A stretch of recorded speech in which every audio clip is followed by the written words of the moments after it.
everyone, and welcome back to another exciting episode of the Indie Credible Podcast. It's Xander. It is episode 57. I'm one of your hosts, Xander, and join with me is this man right here. Look at him. It's Jeffrey Hagen. What's up, Jeff? What's going on? I did my best to derail the entire intro today. It was amazing.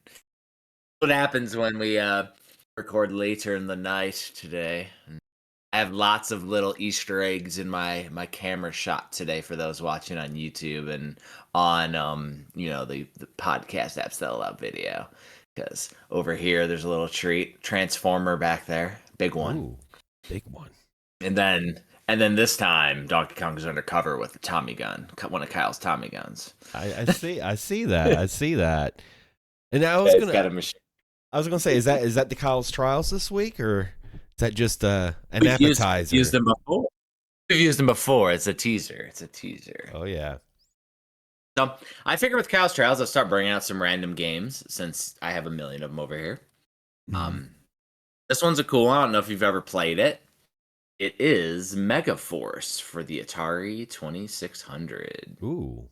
By 20th Century Fox. Huh. One of them classic Atari shooters, man. I haven't played it. I've heard of it. And I should have already been playing it because it's got such a good name, Megaforce. Who doesn't want to play Megaforce?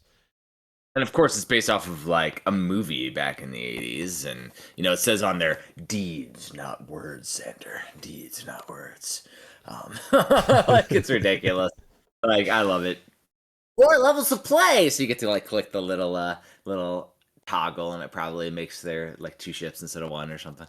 Like, it's classics. For Atari and Sears video game systems. There's a good little indie credible tidbit for you. Did you know that the Sears Telegames actually has way better video output quality than the Atari 2600? I do. That's what my grandpa had. My grandpa had a Sears Atari. He had a Sears, it was like a Coleco from Sears. He had something like that, and he was able to play. He had like one of those adapters or whatever. He was able to play the 2600 on. That's when I played my first video game, Missile Command. That was the first video game I ever played. Digi games. Yeah, so the Sears Telegames obviously is just a 2600, but Sears exclusively had that version. But yeah, for some reason, I don't know if it's just capacitors in there or something, but the video quality on my Telegames that I've had in the past are always a lot better than the 2600, whether it be the Vader, the Heavy Sixer, or the Junior that I've had. The Telegames is always better. But yeah, that's a good little Kyle's Trials treat. I do have one more little thing that I'm going to be starting here this week. I am going to be doing a Hagen's Alley Black Friday sale. I've been doing them like every year. This year's pretty cool because there's a few different things. I'm going to have some limited items that I'm going to have for available. So number one, I'm going to do one small commission for a small canvas. Number two, I'm going to offer one ridiculously priced wooden book cover, which is the same that the Patreons get. So just join the Patreon and catch up, and you don't have to pay the ridiculous price. But for those that hate Patreon, you can go on there and get, I'm only offering one though, because I want people to join our Patreon to support. But yeah, I'll offer it there. Metroidvania 1, so we're going to do the Metroidvania Chronicles as a awesome ass wooden book cover. And I don't know if I'm going to do both volumes or just volume 1. I have a vote out now with the Patrons to see which one they would prefer. Because all I got to do is make the width bigger and it'll fit like both volumes. I'm going to use Phil Summers' art regardless. So, and I probably won't write phase 1 on it just to keep it like cool to display. I also found a box of Punch-Out books in my garage when I had my household goods delivered from my non-temporary storage. And so 5 copies of the Punch-Out book will be available for Black Friday. Nice. And then other things like I'll have the Sega Genesis book, the Complete Genesis, available for sale for the first time on the website. And then the last copies of the limited edition dust sleeve for the Super Nintendo books. There's only a few copies left. Those will go up. This weekend was Free Play Florida, and Scott was there selling some books. So I will get a stock update and find out if I have like 10 copies left or like 2. because I don't know how many he sold this weekend. So it was a pretty crazy convention, apparently. So the Black Friday sale, there's a bunch of stuff on sale. It's already on sale. So if you go to hagensalley.com, it's already got a bunch of stuff. I have the Metroidvania Phase 2 on sale. And so that's up there right now for anybody who wants to grab a copy who didn't support it on Kickstarter or whatever. You want to get your copy now, you can get it. And it ships immediately. And then the other things will go up on Black Friday. I'm not doing freaking early shit like everybody else in the world's doing. It's crazy, man.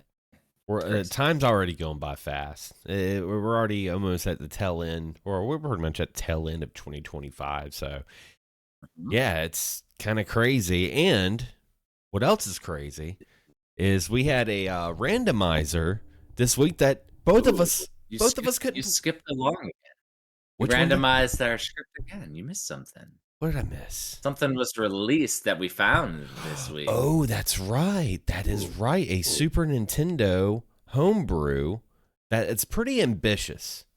Pretty ambitious. Well, somebody hacked Earthbound and put the entire first chapter of Deltarune on it. Mm-hmm. And it's called Bound to the Dark World. What's crazy about it, and I actually downloaded it, patched it, played it. It's crazy because it plays like all the cinematics, all the art, everything is Deltarune. It is freaking crazy. The battle system is Earthbound though. So when you actually get into the battle system, you're doing Earthbound battles instead of like Deltarune battles. But you spare or mercy. Mercy is your attack. So you always do mercy. There's no attacking in the game. But I was playing it for a while and then obviously got my ass beat because Earthbound you have to grind, so I have to figure out how to properly grind in Deltarune to not die. But yeah, it's freaking really amazing, dude. Like, yeah, I'm crazy. I just think it's crazy that it's funny because I was reading the docket, I saw that, and then went on Instagram, and John Riggs actually had a short video showing it off on. That's how I found out about it. On a Super Nintendo cartridge. So it's running on original hardware. And I'm like, man, this is crazy. 2025, folks are like still making brand new games, which, you know, we'll get into the whole homebrew thing. That's our new thing for season 2. But yeah, I want to check it out. I definitely want to check it out. I still need to play Undertale though. Yeah.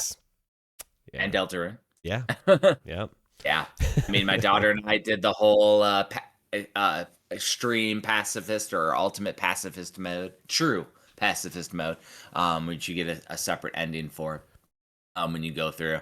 Because the first time I played Deltarune or Undertale, I had no clue. So I just played it and they made fun of me in the game because they do. Like, what are you doing? It's awesome. Like, why are you killing everyone? But like, yeah. Then going through though, it's a really cool, fun thing. But yeah, like playing Deltarune on the Super Nintendo is fun. I haven't actually played through all of Chapter 1 yet on Deltarune, so I'll probably do that before I continue because I don't want to spoil anything for the main game. Yeah. And I kind of like comparing how it's a little different because I followed up to where I was in the game, where you get Raziel and everything, and he's a character that assists you, Xander. And I got to there, and that's about where I stopped, so I figure I will do something similar. And then I will continue Deltarune because it's fun as shit. I love those games. Oh yeah, yeah. So, speaking of playing games, because we had a randomizer. There you go. Now you're transitioning. Oh yeah. We had a randomizer that was recommended to us by Launchbox, and I couldn't play it. Me neither. I tried. I mean, couldn't get back. So like it was crazy because like first I was streaming it to my phone and I couldn't like do anything. Like it wouldn't work with the controller.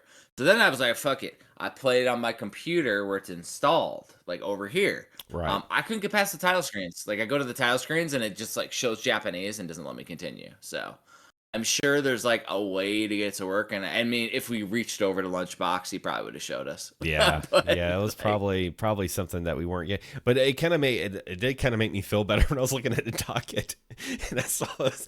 I wrote, could not get it to work, and I'm like, me neither. I was like, but Of course, the game we're And talking about. let's keep in mind we didn't stream this week. We were both Yeah. drinking too much or whatever. Like my wife wasn't feeling good, but I was playing some games, which we're going to talk about. But the game that was on the randomizer last week was Mecha Nova. It's still not out yet. From the trailer, from the B-roll and everything that I saw, it looks like right up my alley, like a turn-based like mech RPG. I love cool. mechs, so I mean, like I'm looking forward to it. I'm still going to keep tabs on it, and I'm pretty sure after Launchbox listens to this episode, he's like, "You guys didn't push the right button," you know. Click on the left side, not the right. I'm like, okay, I clicked to go, and it like goes like crazy shit. And I'm like, what's going on? Like there might be something else because I know on Steam like there's like beta builds and things. Maybe there's like you have to do an option or something. I don't know. But it's always makes for good stories, Xander, and we're both equally as like thumbs with it trying to play the game. Like I said, I felt better when I saw that. I'm like, okay, good, because I was gonna be like, man, it's gonna be awkward. Because like I said, I was expecting you to have already played. You're like, oh, I already beat the demo. I already beat the whole game, you asshole. What the hell? What the hell are you doing? But we did play some games this week. I played some games. You played some games. Jeff, what'd you play this week? But well, before I'm going way ahead of myself. Before we do that, we got another randomizer. So, I pushed you something we didn't really talk about. Let's talk about it live here. So we could continue to do randomizers, or we could start doing bucket list games that we have. And so, like, I could go on Steam, like on my Steam Deck, and look at the A games and live pick a game. Or we could start with the numbers, because the numbers are first in Steam. And we could go, all right, let's do the numbers. And we could do the whole alphabet through the whole year. And, Wow. That'd be crazy. I mean, anything to, like, make us want to play more of our backlog is never a bad thing. That's what I'm thinking. Is yeah, I'll look through and be like, "Hey, I've been wanting to play this game for a while. Let's freaking play it." exactly. And with Parsec, you have the game. I mean, I could just boom. There's my controller. So yeah, that's what's crazy. So, yeah, because I got 1,000 games here in this, but. The thing is, though, is that I don't know if these are all from my deck as well as I'm looking at my computer. So let me grab my Steam Deck. I'm going to fall, probably try and do this. Oh, no. Whoa. Good thing there we go. So, do you want to go something long or something short? Because I'm already seeing one game that might take a while. Okay, so I'll give you an example of an option, Xander. All right, there are 2 A games. One is Animal Well. Would love to play Animal Well, and that is a Metroid Brainia, according to the Metroidvania guru. So it makes you think, but it's a quick puzzler game. Very minimalistic game. Or do you want to play a Bobo's Big Adventure? Oh, a Bobo's Big Adventure all the way. All the way. Play a Bobo's all the way. Man. Let's go. So we're going to have fun because we've never talked about that game. So let's do a Bobo, and I'll type it in here. A Bobo is next. Yeah, so that's what I'm saying. Like, we'll get excited because I haven't beaten that game in a long-ass time. Well, it's funny because you're like, this game makes you think, or do you want to play a Bobo's Big Adventure? And I'm like, well... So A for Bobo's Big Adventures then. And basically we're gonna make it so that we both and this whole list is something that we both can play. So like it'll be pretty easy. Yeah, so Bobo's Big Adventure is gonna be fucking fun to play for next time. And I feel like that's I feel like that's an old school like fan made indie game. Yeah. I feel like I heard about that like a long time ago. I love that I can like literally just load it in Steam and like play it on my Steam Deck. Freaking awesome. Yeah. And now the one thing that's interesting too, as I mentioned, on Steam now it has streaming games. So like I have games on my computer down here and I can play them on my deck. from this computer. And like, so big picture mode will pop up on my computer and then I could play it on the deck. But the thing that's interesting, Xander, is the streaming is perfect. Ooh. Like there's no lag, nothing. Huh. And, It's essentially and so doing like, it's essentially doing what we thought the Wii U was going to be able to do, pretty much. or Parsec. Yeah. Like it does what Parsec does too. But yeah, I was like, and of course, I'm not playing like GTA 5 Advanced or anything crazy enhanced. But like I was playing games, no problem. There's one that I have that I've been playing with, which is the first game that I played this week, and then we'll go to yours. Yeah, yeah. Tell me about this first game, because I watched the B-roll for it, and I'm like, man, this looks fun. So this first one's called Claire a la Mode, and what I want to do is, as we're talking about Claire a la Mode, I want to bring it up in the store so that way I can see all the details on it. The Claire a la Mode was a game that I backed on Kickstarter, and so the developer is Color Grave.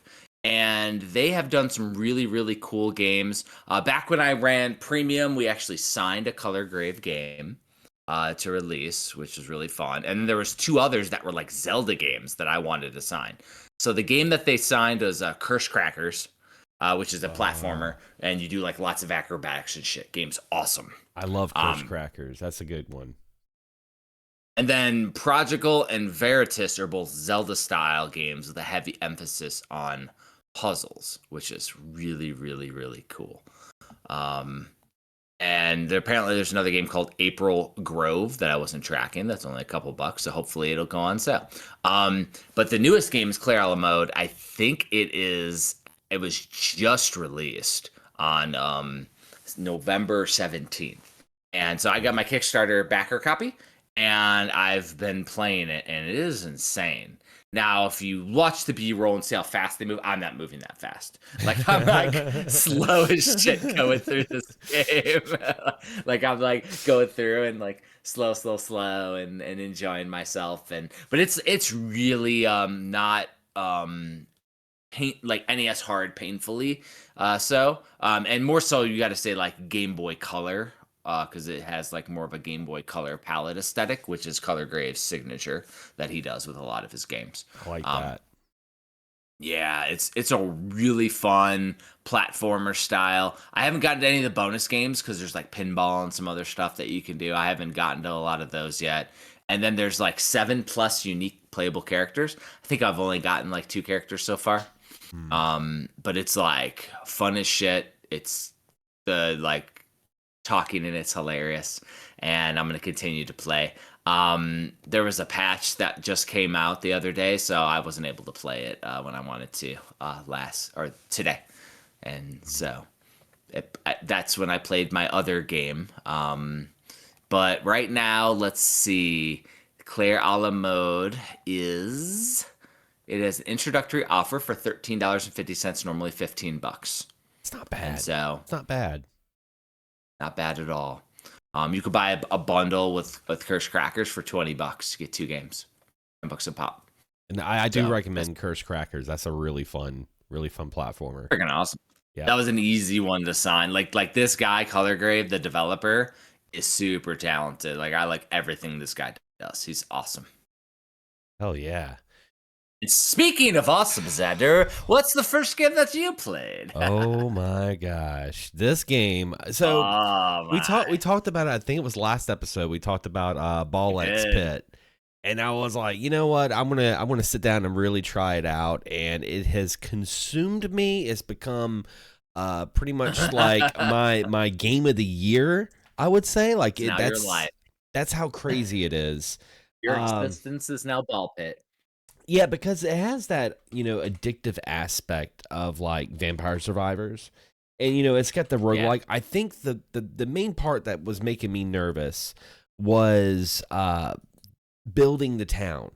That was the one thing we were talking about. It almost made me think of like ActRaiser. I was like, okay, so you play these stages and then you build the town. Well, here's the crazy thing. Because the town that you build isn't necessarily a town. Don't think of like Animal Crossing or Farmville. Don't think of that. Think about it as building your own pinball machine. That's how you have to think about it. Because your characters, they harvest, and then when they harvest, you know, they're hitting buildings, they're hitting wheat, wood to get materials to make new balls, and it's like your characters are moving around the town like a pinball. So you aim it, you shoot it, they hit all the little things like the bumpers in a pinball machine, and you know, then you can buy and you can extend it, have more land, and that's what helps you grind in the game, other than just the normal roguelike keep dying until you get stronger. And I think what makes Ball Pit really, really interesting is the different combinations. Very much like Vampire Survivor, where it was just like, you know, you want to survive for 30 minutes, but it's also what makes the game fun is the different combinations, like the different things that you would add to your character in Vampire Survivors. You do that in Ball Pit too while you're fighting, while you're going through the stage. You're like, you know, I like this one guy had like a really cool like fireball. Okay, that was his default. He was like this cowboy. But then there's like a ball attribute that you get that adds, you know, like, oh, if you have the burn ability, when it hits an enemy and they're burned, it actually damages them more because it like drops oil on them. And I'm like, fuck yeah. So it's good, man. It is really good. Like the average run would take you probably about like, you know, 9 to 10 minutes, like when you first start out. But I mean, like there was a couple of runs I was doing, it was like 17 minutes long, dude. It was crazy. Good stuff. Yeah. Ball X Pit. Ball Pit. I did see. I think it's Ball Cross Pit or Ball Pit. I think they just call it Ball Pit, the developers. Yeah. And I did see, you know, it's with Devolver, so I mean, hopefully there'll be a physical. I hope. That would be awesome. Well, yeah, because like Devolver used to be with Hipster Games. I can't remember the name of the company. I think it was Special Reserve Games. But then now Devolver just does their own physicals that are like smaller in stature, not the big expansive ones. I would love to see an awesome ass Special Reserve version because they had such cool things. That's so fucking cool. But considering that this game is one of the games of the year for a lot of people, for indie for sure. And you're talking about with Silk Song there too, which is crazy. Yeah. Yeah. And the Game Awards consider Expedition 33 an indie game, by the way, which I think is bullshit. But you know, that's what a lot of people are saying. It's like indie. I'm like, oh man, I don't know. It was in the voting. Yeah. I mean, here's the thing: definition of indie, small team. It was made by a small team, so I mean, they're not wrong, but it's got production value through the fucking roof. You're comparing that to Ball Pit, it's like no. Yeah, I dig it. Like I tell everyone, and it's funny because I had someone message me, and I think that's what made me really want to play it. Is I had someone message me and be like, "Have you played Ball Pit?" And I'm like, "We actually covered it in the last episode." And send them the link, and I'm like, "Okay, I need to play this game. Need to play it." Hell yeah, you do. Like that's like every game we talk about, we need to play. But like that one, now you were peer pressure to do it, which is fucking perfect. It was like the signs from the universe. It was like, Xander, you need to play this fucking game. And I played it a little bit and enjoyed it. I just didn't do any of the building, so I probably only did 1 or 2 runs and then stopped. And I'm like, because it's gonna take over my life. Yeah, and I don't want my life to get taken over yet. Maybe soon. Fucking crazy. So you're talking games of the year. So the other game I freaking played this week, dude, this one has absorbed me, and it's coming soon. It's not out yet. I actually had this testing with Premium, and I don't think they ever signed it. It's with Top Hat Studios. So Top Hat Studios we had worked with, and we had a working relationship with Premium back in the day. But this game was in my damn Steam library, and I'm like, okay, so you know I like action RPG Zelda-likes that are like 16-bit or pixelated. And so like I'm going to do a whole book on this shit in the future. After I finish the Metroidvania, the giant Metroidvania book, I'm going to do one for action RPG Zelda-likes, but pixelated. So I'm going to be very specific and make a badass book. Well, Elementallis is what this game is. And Elementallis is like ridiculous. It's like Legend of Zelda with like a ton of different abilities, like Mega Man style, that you get to like unlock as you play. Oh, wow. And and the unlocking allows you to traverse to more spots, do more unlockables in the world. And I've probably been playing like 10, 20 hours, and I only got 2 elements of the 8. And so Wow. like you do the B-roll, you do the things that shows like all 8 elements. Like I have fire and I have the leaf. And it's like I'm in the snow area now. And the thing is though is that you go into the right area and then you get like a cutscene and you see how everything is destroyed in the world and you got to like fix and make it better. And so Wow. like the fire one's like the first town you go into, and like the guys in there are like, hey, the fire is not burning from the lava, so we can't like build. They're like dwarfs, and they can't like build all of their like weapons and things. And so like the whole world's in disarray. So you finally navigate around and you get into the temple in Zelda style. You do the temple, you Yeah. fight a mid boss, you fight the end boss, and then you get the element. And now I can shoot fireballs. Oh, And so Zelda with a sword, and then you can shoot fireballs now. And so instead of having expendable items, you get like a sword and a shield, and then elements that give you like different abilities that you can hot swap by pressing a button and swapping them over real fast. Like the then you get the leaf one, and that one like does this leaf area, which I haven't figured out a good way to use it like for combat. And then there's spots in the map where you can like climb vines and shit. So it helps with traversal. So it's very interesting. It's super fun. Controls are perfect. Music's great. Enemies beat the shit out of you. But there's lots of progression. I've already gotten multiple heart pieces, Zelda Link to the Past style, where I've gotten my heart bar up, my heart's up. It's complete Zelda style though. It's awesome. nice. And then of course because of the hearts, you also have 4 parts of a like emerald that you can get your magic meter up, because all of your elements are in a magic meter that constantly refills. So there's no like inventory to manage for that, which is pretty cool. Yeah, that's cool. I'll have to check that out. Yep. It is Wish fucking list addictive. it. Oh, there's a demo, Xander. Oh, even better. Yeah, you had me a demo. Yeah. And if you go to like, if you look at the publisher Top Hat Studios, they got a lot of really cool Oh stuff. yeah. Um, Yeah. I don't even know if, let's see if there's any that we covered. There's one called Windswept. I don't know if we've covered that one, Xander. Well, funny that you mentioned that, Jeff, because that's what I've also been playing when I wasn't playing. Might be the best transition of the episode that so was far. really good. It was so good that you had me second guessing for a second. I'm like, isn't Windswept done by? No. Oh, but no, like this is a really cool game. This was a game that I just saw randomly on Steam, because you know Steam has like that weird recommendation where it like goes off your taste, and it's like a calendar, and it shows you the last couple of games that came out, and it had just came out. There is a demo for it, and yeah, it's like a little platformer. You play as a duck who got lost, and you become friends with a turtle, and it's almost like Donkey Kong Country, because you can switch between the two characters, but you also have to use the two characters to do certain things. So yeah, it's really, really fun. Like I haven't played too much of it, but it's one of those games that like I could vibe with. I could vibe with Windswept.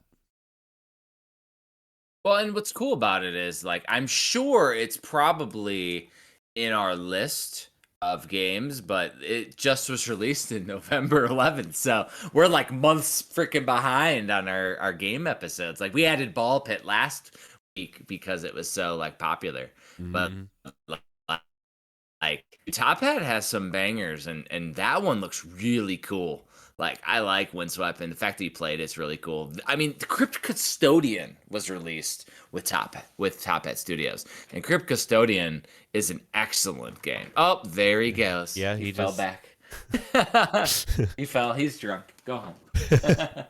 But yeah. So I mean, there's and Frogun or Frogun is also a Top Hat. So like, we've talked about Encore on this, and there's like they have so many freaking cool games at Top Hat Studios.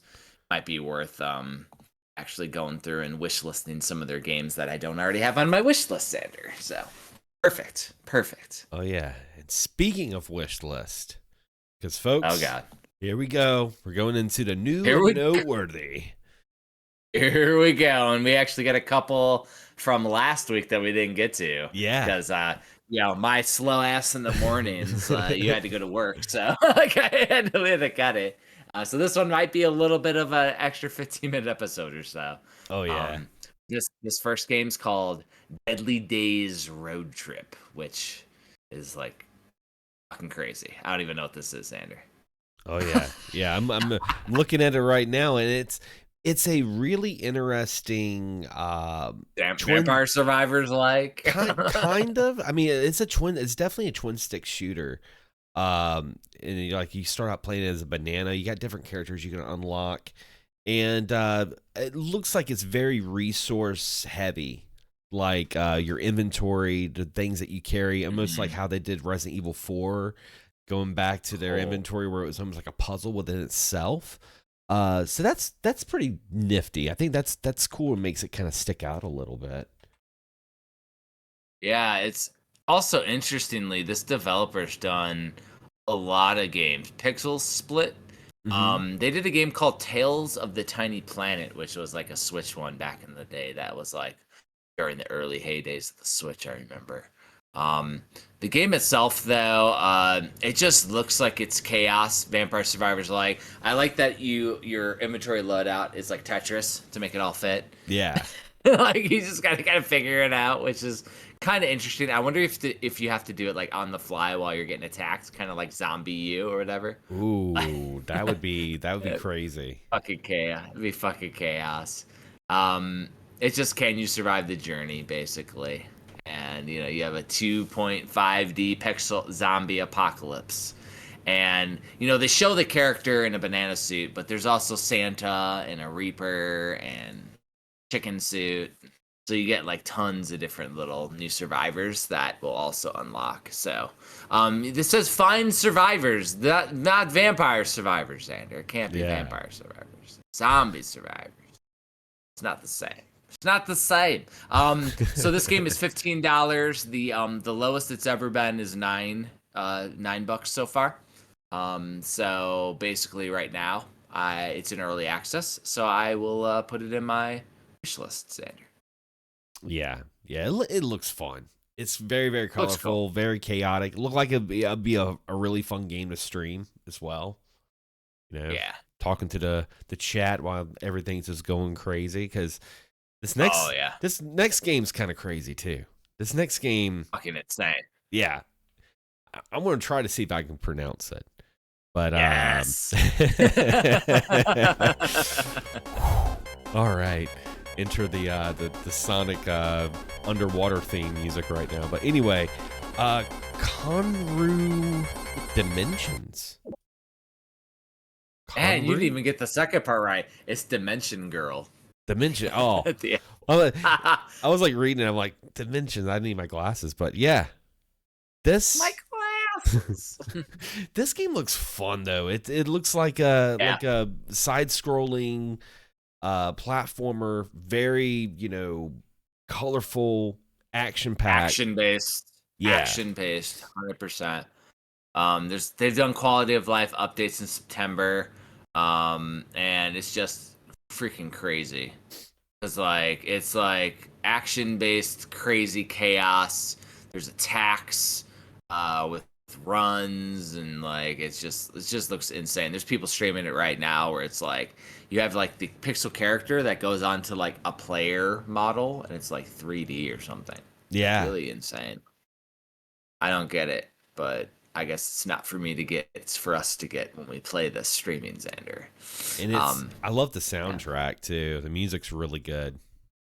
Dude, it's so good. And it's a $20 game, and it has a demo, a Xander Scullion demo. But it was $16 in October, so it does come down every once in a while in price. The digital publisher has a few different games like Metallic Child, which was again another one like early on in the Switch's library.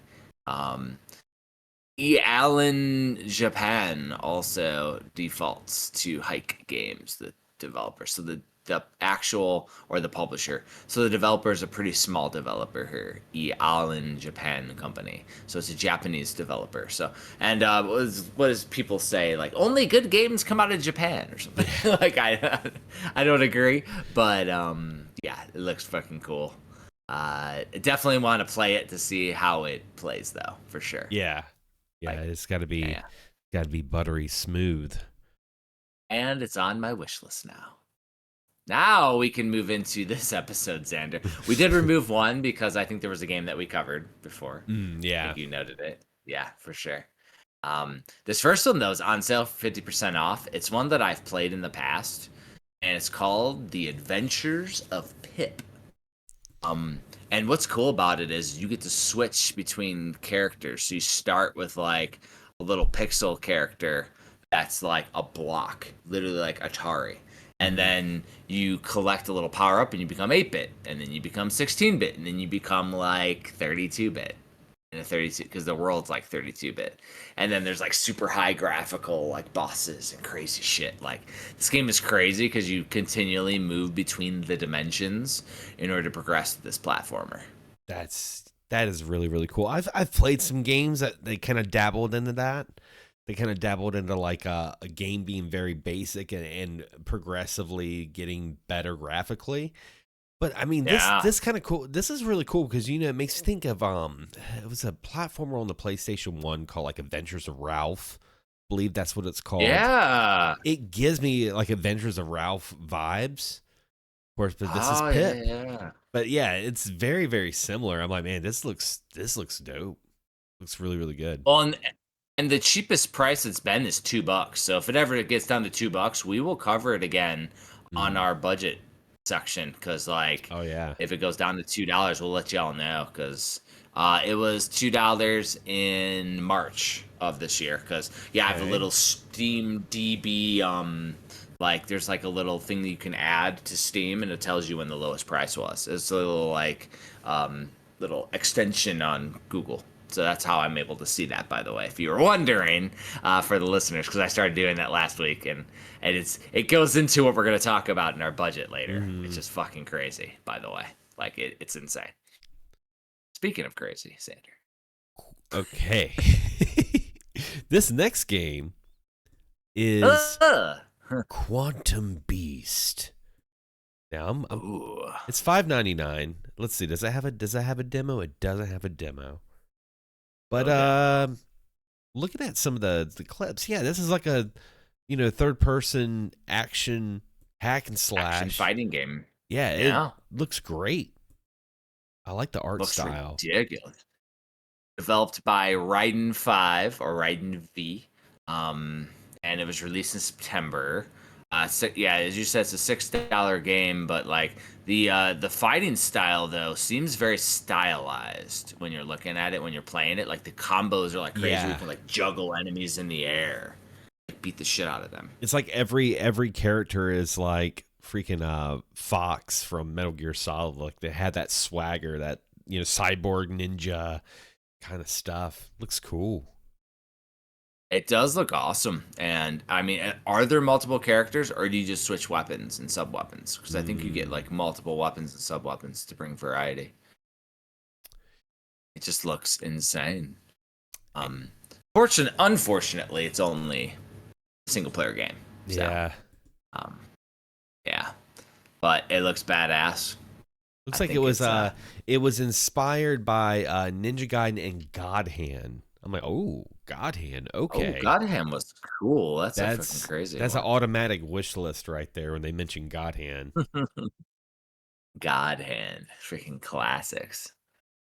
Dude. Speaking of classics, because this is a classic, and we've talked about this game before, but I think it's worth talking about again, because last time we talked about it was when I was talking about some of my favorite indie games, because this is one of my favorites, and that is Horus. Now, what makes Horus really interesting is I had no idea that Horus had like retro history until you told me on that show. That like little Hungary Horus and all that. Yeah. See, I didn't even know about that. This is one of these random games that I picked up, during like around the pandemic, you know, when I was doing a lot of like Switch games, and I saw this pop up on like a game you should check out, and I'm like, oh, okay. But yeah, Horus is like, it's a platformer with a really heart touching story with a bunch of like Easter eggs from various games, kind of like a Ready Player One esque kind of feel, and really good writing, really good stuff. And it was released in 2019. It is the cheapest it's ever been right now, which is $4.50. It continually goes on sale for that price. But the game to me, it's almost like a walking simulator, if that makes sense. Like you're going through, and anytime you don't pass something, it's pretty respectful of your time, or it'll allow you to Mm, continue.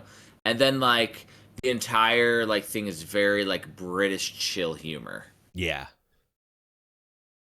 yeah, Yeah, I it's really enjoyed it. it's really good. I mean, they have like little throwbacks to like Space Harrier and Outrun, and yeah, this is. It's been a long time since I played it, and I kind of want to go back and play it again because I'm watching some of the B-roll, and it's just like it's making me nostalgic, you know, because it was like, wow, almost like 6 years ago playing this game, so Dang. doesn't Yeah, feel that's the like thing it. that's crazy. Man, it's crazy. And the thing is, time flies, and our backlog continues to grow to the point where if we don't make it prohibitive. So maybe when we get to the H's, we play Horus. Maybe we will. Oh Or yeah. there might be a crazier H game that we haven't played before, too. 'Cause, dude, there's so many. Speaking of crazy shit, Xander. Yeah, because unfortunately, this game doesn't Holy start. hell. This game doesn't start with an H, but starts with a B. No. Beat B, oh no. Beat Souls, which is Yeah. it looks like a what, like a rhythm game? It's like you're a cyber pop world where you dodge and dance your way to high score in an intense rhythm action game. So I guess you like beat the shit out of stuff as you're playing the rhythm game. Oh, Like it's wild looking. Like you collide. So basically you're like dodging and jumping as you play with oncoming obstacles while moving your character to collect the beat souls. But if you hit noise, it throws off your groove and resets your combo and drains your stamina. So you have to like catch certain things and avoid other things on the screen. So, and I assume if you go to the beat, it does better. I mean, it mm. looks very crazy. I could see how it'll get like super complicated. Oh yeah, Like, super like colorful. dude, it's intense. And it was released by Zoo Corporation in 2021, but it's been updated as well as early as last month. It has been in September. It was $3. Right now it's 12, normal priced. But it does have a demo, Xander, so you can check it out and see if you like it because it has mixed reviews. So you definitely want to check out the demo first. Um, yeah, it's freaking crazy. Yeah, I was looking And at. this developer does have other games too. Yeah, I'll say I was just looking at them, and a lot of them look like either a dating sim or let's say or mahjong. Lots of dating, all dating sims. But the top game, that one of the newer games, Merge Match March, looks pretty cool. Like puzzles and battles. Mm-hmm. I mean, that one seems the most interesting out of all their other games. But yeah, Beat Souls itself probably looks like their most interesting game that they've released to date. Yeah, yeah, I like that one. Now, this next one, Fall for Oh, You. all for Fall. you. It's another rhythm-based game. This one's a roguelike. So you move and attack to the beat to power up. Win the hearts of every damn soul you meet, it says. Like crazy. It has a demo and it's $10. It's been 50% off before, so you can, but that was like 2 years ago, Xander. So it hasn't been on sale for 2 years. But the game itself looks very like pastel and colorful. Kind of gives me vibes of like Undertale a little bit. Yeah, it does. But it seems like you just like move back and forth and then like shoot like little attack enemies like to the beat, like back and forth and things like a dancing. Very interesting. And there is a demo, so There's a demo, You can fall for that Xander. demo. Let's. It was released in 2022. Let's see if Shazy Soft has done anything else. They have another game on the way called Project Cradle, which seems more like a platformer version of this game. Yeah, has the same art style. Yep. Yeah, so they got a style to them. Speaking of style. Dude, speaking of style, man, I got Jet Moto vibes from this last game, and I like every once in a while we add shit that just like looks ridiculous, and this game is crazy, dude. Yeah, this is when I saw Jet Moto vibes in the docket, I'm like, oh, what? And yeah, this is like, like your face is like, oh, all the time. Like, I'm like hold on to my seats because yeah, it's got that loud color palette. Almost like an F-Zero, but you're on these motorized bikes, and that's definitely like, yeah, I agree. I get the Jet Moto vibes from that. A horrible name for a game. Hover REV, Hover Rev, High Speed Burst. Way too many things to remember for a game. Jet Moto, got it. Hover Rev, maybe we can do Hover Rev. Yeah. Does High Speed Burst? That's too much, man. Too much, developers. Keep it simple for us. Us very simple-minded folk over here. Yeah, these guys seem really cool though, because I'm looking at the developers, JKK Works, and they have like a really cool cat platformer. It's almost like it's almost like Mario Galaxy. Like I gotta put a timestamp to show these folks, because yeah, it's like Mario Galaxy in more of an archaic kind of way. These guys are crazy because they got this Jet Moto style racing game. They got your Cat 3D platformer. They got a Pac-Man style puzzle game, pixel maze game, and then they got a vertical shoot 'em up, bullet hell style, all female characters. Like, dude, these guys are talented. Like, the indie devs are crazy. This game does have 2-player split screen, so if we wanted to play it on a Hover Rev on a game night, we absolutely could. That would be this shit fun. Looks crazy. I mean, yeah, because we played that one indie racer game, and it played great on Parsec. Like we actually played it better than when we were playing the Switch 2 and playing Mario Kart. I mean, that's true. It was playing better. And of course, we're not like the craziest gamers either. Yeah. Xander, but yeah, Hover Rev, High Speed Burst definitely looks like a cool one. Lots of like going around corners and stuff, being able to like easily boost and things just like you would in a Mario Kart. So that's a fun little bonus. Speaking of bonus, Xander, because I just gave myself a great little segue. So for the budget section, I actually avoided adding anything to it. So there's a secret SteamDB menu. So on SteamDB, there is a freaking menu, and it's called Free Packages. So all I have to do is Google Free Packages SteamDB. What it does, you have to install their browser extension, which also is the browser extension that gives you all the sales and shit, and allows you to do a bunch of cool stuff. And you log into the Steam store. What it does is it gives you all the packages on Steam that you don't have that are free, Xander. Ooh. So this list is tens and tens of thousands of free games. Tens of thousands of games. Oh my gosh. If I just scroll in here, it's like Idle Guy, Banana Loco, Bingo Machine. All these are free. Goblins and Gun Running. And you literally, all you do is you right click on the package. It goes to a new page. Goblins Gun Running. 75% say that is positive, and you could add free license, and it just installs it. Like, wow. That's it. It's free.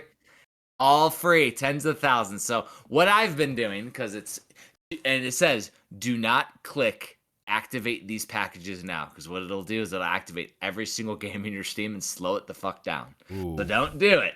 Like, they will. It says, important, there's no good reason to add all these games to your library. You'll regret it later. It literally says it on the page. and there is a Steam rate limit. So if you try to activate a bunch of games back to back to back, it will pause you for a while, so you're not like overloading Steam servers. That's how Hey they prevent kids, like stop all the downloading. DDoSing. Free games don't give you any game counts to your Steam library either, so that's something to keep in mind. And in here too is also soundtracks and like trailers and shit back in the day. Oh, So that'd if be you go all the way cool. down to the so, but it's wild. Like there's every single thing on here ever. So what I do is I look at it and then I kind of give it our indie credible lens, and if the art looks cool. So if your art looks cool, developers, I will add it to my Steam library. If not, I just because you can click ignore and it'll make it disappear from your list. So I what I do is I right click a bunch of them and I just look at them and I'll add the couple that I like and I ignore the rest and then I move on. So this is a scope creep that I'll probably be doing the rest of my life because every time I refresh it, there's like 100 new games every time. Like if you go back the next day, it's like 100 more games because there's tens of thousands of games getting released on Steam a year.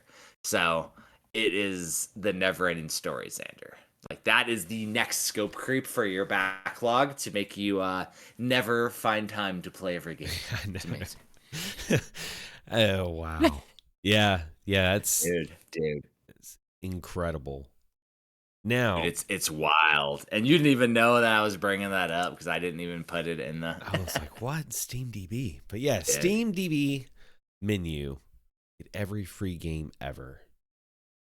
Well, now it's time to talk about the homebrew section of the episode, and where this gets fucking crazy is this game that I want to talk about in the legacy section. It's called 3D Sin or 3D Sen, 3D Yep. Sin. It takes Nintendo games, NES games, and transforms them into 3D voxel dioramas. It's You could literally play incredible. games in 3D. Some games allow you to play it in first person mode, like there's racing games you can do in first person. There's a homebrew that it supports, Flappy Bird, and you can play Flappy Bird in 3D with like pixel like 2.5D, or you can play it in first person like you're doing Flappy Bird in VR. It is insane. Now I'm talking specifically about the PC version of 3D Sin because since then they do have one for VR headsets as well. I've only played this version. The interesting thing that I found though is that users can create their own profiles. So then you can get games that aren't in the main 3D Sin program. So the program, it just loads up all the games, and they have like a Discord or a forum where you can download images, so it shows up images for all your games, like a screenshot. But basically, like people have went and done all the Mega Mans. They've done lots of classic games in this 2.5D version, and it looks amazing, dude. Yeah.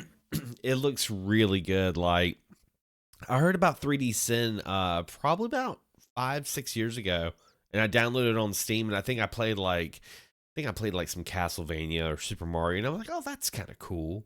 But like, going back now, when I saw it in the docket and I went back, I'm like, oh wow, they've really upped the ante because now it's just like some of the games are just completely brand new. It's insane. Like especially like Light Force. I was seeing them play Light Force in 3D, and it was like, wow. Dude, Life Force is wild, and they just released this out of beta in 2025, and I've had this game for 5 years or longer. Like I've owned this game forever. Geode Studio is who is the releaser of this, and they really have only done the two 3D Sin and 3D VR. The interesting thing is, I'll probably buy the VR if the Steam Deck headset, the one that they're making, is affordable. I'll absolutely get this VR version of it because, like, being able to play Spy Hunter in 3D and shit, like, it just looks so freaking cool. That would be cool. And yeah, I went down the rabbit hole because I never had installed all the ROMs because you have to install every ROM, but mine is like completely ready now because I have the streaming thing. So I can use my phone and I could play 3D with the controller, 3D Nintendo games now on that because, playing it on the PC, like I have infinite backlog. But now it's like, do I want to play like Batman? Yeah. 2.5D. That's freaking nuts. So freaking cool. I love it. 30 Cent is so good. So speaking of homebrews, you got two physicals this week. Yeah. One was one that we talked about last week, which is Mischief Castle. Oh yeah. Mischief Castle. This is the one that we mentioned about Halloween is in Jeopardy, and it's like a little fun game that was developed in NES Maker and released. And this one came with a 3D Sen profile, so you can load this in 3D. And so That's cool. I reached out to the developer since last week, and he sent me a copy of the profile, so that way I could do it. So he's like, "Hey, here you go." And then the game came in. I asked him because he has a second game up there, which also looks equally cool. He said he has not created a profile for it yet for 3D Sen, but he plans to. So yeah, this game you play as Skibo and Jackalee, and you take back the stolen candy. It looks like a really fun puzzler game, and we talked about it last week. Yeah, so don't want to. Yeah, don't have to. This other one though, dude. This one was recommended by Patron Jesse Glenn, and then I didn't realize that I had backed it, and it was coming in the mail. And it is called the Trials of the Carzoid. Dude, this game is like you're like pinball Arkanoid in a Nintendo game playing an action game. Like, dude, like the Arkanoid pieces. It's so cool. And this was released way before Cross Pit as well, before Ball Pit. Yeah. Dude. One of the ones that was released through the homebrew factory that we've talked about from Broke Studios before. Mm-hmm. This one just it looks so cool. I'm going to open it and play it in my NES over here, like because Jesse Glenn recommended it anyways. The one thing that's interesting, of course, I put these in the box protectors, right? Mischief Castle came in one.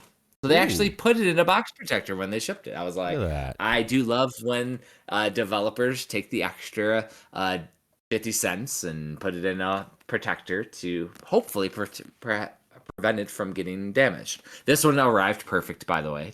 The Trials of the Carzoid. So yeah, those games look cool as shit, man. And these other games that popped up. These games, big, dude. The first one, like it, I read the title. I looked at the game before I read the title because I was like, "This game looks very like cowboy western." Of course it does, because it's called Guns and Dust. Got him. But yeah, this is a cowboy game through and through. Looks really cool. Yeah. It's a NES Maker game developed during the Bite Off from 2025, which, you know, if you come join us at Midwest Gaming Classic, they may have another Bite Off there, or at least they'll be together doing a homebrew showcase for NES Maker there. As every year they're doing something cool. They do the Bite Off there every year so far, but you never know with Joe Granato. He's a madman. You can. These games that we're talking about, the ones we're going to cover from here on out, are free to download as well. So you can name your own price. You could throw them a couple bucks, or you could just download this game to play. It looks cool as shit, though. It looks so cool. Vertical shooting, up and down.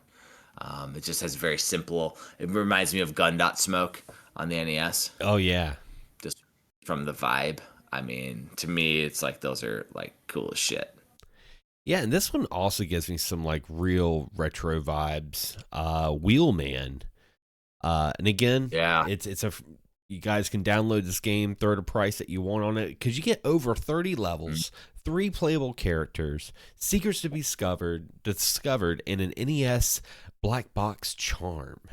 And they say black box because it has that old school like early NES feel. It's cool. Well, and he's even given you the developer. I always say he, but it could be a girl. They have printable game labels too. So if you wanted to put this on a cartridge, John Riggs style, you could and just put your own label on it, like your own Wheelman label. That has a black box aesthetic. Yeah, it looks cool as shit. Little fun platformers just look awesome, and there's multiple characters, so that's always fun because back in the day you could usually only play as like one character. Unless you're like Little Samson, then you could do a bunch. Yeah, most of the time it was like just like palette swaps or something. It wasn't too crazy. But that is pretty cool. And the next And one, then I wanted to get away from NES for this final game that we're going to talk about here, Xander. This one's a Game Boy Color game, and it just looks really, really cute. yeah, it's called Raven Star. What's great is when I clicked on it, it was like already want me to play the game. It's like, hey, click here to play the game. I'm like, hold on. Play it, But yeah, this is play it, a play it. tiny Game Play it. Boy Color game. Finding a place where you belong. You are Raven born without wings. That's crazy. And you're casted out of your village. You must find a way to return home. You can run, jump around the ravine on your journey to find a legendary wishing star. So you're playing as like a wingless. Oh, I'm looking at the art right now. It looks really, really nice. And I mean, you can download the ROM so you can play it in, like, for me, Analog Pocket. I could play it on the Pocket, or you can just run the game in the browser on the itch.io website, which I think is freaking cool, man. Like, I just like that Yeah. you can just like pop it in and play it. I mean, it gives you the arrow keys and ZNX to play, so you play it backwards style emulation. Like, Hmm. really, really cool. And it was made in Game Boy Studio, so there's like a lot of people using Game Boy Studio to make homebrew games now, Xander, which is really cool. I do like that. I really do. Dude, and it has been a wild time, and like, as I prep for the inevitable Black Friday sales, I am shipping out a bunch of finally shipping out the dust sleeves for the Super Nintendo, those that bought the dust sleeves separately. I actually moved before I shipped them, which was the mistake. Like, I should have shipped them back when I was in Texas. But but like, so I'm working on getting those out, and I have the canvases that I painted for some of the NES ones, because the guy I had making the NES controllers fell disappointed me or whatever, like, didn't get it done. Same as the guy who runs Premium, like, same guy, and didn't get it done for 2 years. So I painted people some canvases instead, and people were super happy about getting their awesome one of a kind canvases. Because when I make a canvas, Xander, I'm not making it again. It's Yep. one and done. One and done, man. Everyone's a one of a kind.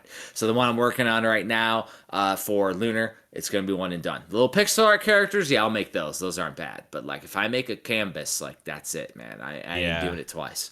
Yeah, and 'Cause they take hours. yeah, and it makes sense. That's what makes them. That's what makes them special. Is they're all handcrafted, and Yeah. that's the one that you have. Because a lot of times, a lot of people they just print 1,000, and it's just like, okay, cool. But this is like a one of a Dude. kind. And then the other thing, which we haven't talked about, Black Friday sales popped up, and now I got a new server. Mm. So I've been running Plex server off of a portable hard drive for like 2 years now. And so Synology has one that works like flawlessly, and you can plug in play hard drives. And so I got the Synology. It was like $100 off or something. It was a really good deal. Oh yeah. So finally got the Synology, got hard drives. So the thing is, so that's going to be movies and shit, right? And I got video game soundtracks and all that. However, apparently, I'm looking, if I run Retrobat, which Retrobat is a awesome emulator we've talked about in the Hmm. past. I can actually use the Synology that runs my NAS server, put every single game ever on it, and I can load like my own arcade, my own things off of it, which we can connect to when we play frickin' Parson. Like, shit's about to get crazy, That's people. that's that's And that's crazy. like, Oh dude, it's jeez. insane. And the thing is, not only can I mount the hard drive, but I can give you access to mount the hard drive from across the country. That's And crazy. there's settings, and I already have the settings that I've been watching videos, and like, all you have to do is click a setting so it doesn't take an hour to load. Because if it wants to scan the hard drive every time, it'll take a while. Hmm. So you just disable that in Retrobat. And Retrobat's a like GUI, so it's like Yeah. Netflix, dude. So like, Yeah. it's like MU deck or whatever is like bare bones, and you make it crazy. This comes crazy, and all I gotta do is right click, and it'll like automatically like pull all of the artwork for every game. Goes all the way up to Switch. Like, shit's crazy. And I have a hard drive filled with games. Yeah. And so I'm gonna move it all to the Synology, and we're gonna have all the movies, all the music, all the fun TV shows, everything. Yeah. Like I've been ripping VHS and DVDs. Kyle's been ripping VHS and DVDs for like 10 plus years. Yeah. And so I have all the things. And so this is about to make it so it's instantaneously because it's hardwired into my router and shit. Like, so I did the hardware, but while you were working, I actually installed all the hardware. That's what you were talking And now, about. Yeah. yeah, and I have the brain of my old Plex server already zipped up. So now I have to plug in my old hard drive to transfer a giant amount, which is going to probably take all night or whatever. But essentially I got to set up the new Plex server and then transfer all the files. I'm probably going to go to bed, and then I will hopefully have something working within the next day or so. And then I'm going to move to RetroBat and do that shenanigans because that shit sounds crazy. And with that being said, you guys can join our Discord for free. So you can join in the fun. But keep that in mind. We get like a few members every week. There's been people that have been joining for free. And then, of course, you have our executive producers, which do get every quarter awesome things. I'm going to rework the tiers because I had a producer tier and executive producers, and everybody just did executive. So I'm going to get rid of the producer tier and keep the executive producers, and that's probably it. I'm probably just going to get rid of the producer tier. But these guys, they are also getting a one-of-a-kind slip case, which is going to be a wooden slip case that I'm going to custom etch based on the Metroidvania Chronicles, which was decided, and it'll fit over the book, and also it'd be awesome just to display because it has Phil Summers' art on it. And I am only doing them for the Patrons, and I'm going to do that one crazy one to help promote the Patreon, but I'm going to do the one crazy one for Black Friday, and so that's the only way to get them is on this Patreon. It's crazy. Well, big shout out to our executive producers, starting with Akaroth and David Isherwood and Lunchbox, aka the Disgruntled Gamer from Thunderdome Gaming Society. And we hope we didn't disgruntle you with your recommendation. I'm sure he'll leave a comment, let us know how to play that Mecha Nova game for sure. Yeah. Oh yeah. And congratulations to his son for graduating Marine Corps basic training recently. Nice. It's going to Hawaii, so, you know, it's like gel. But yeah. And then Jesse Glenn, the classic, and did the recommendation for the trial of Carzoid for the NES this week. And Jacob Henrichardson. And for Jacob, I know that he had gotten one of the by itself dust sleeves, so there's gonna be a little treat. If you got to the end of this episode, there's a little treat coming for you with your thing, because he's an OG supporter been since day one, and he didn't get some of the stuff that the other Patreon executive producers have gotten, which includes Brian Pittman, who I will also send a treat to probably separately, because both of those joined later, but they had been contributing to the old Patreon for so long. And they got books and stuff from that, but like, yeah, they were participating for a long time. So I want to make sure they're also taken care of at the end of this year as we're doing cool shit, Xander. Indeed. Anyway, guys, this concludes another episode of the Indie Credible Podcast. As always, happy gaming and support indie.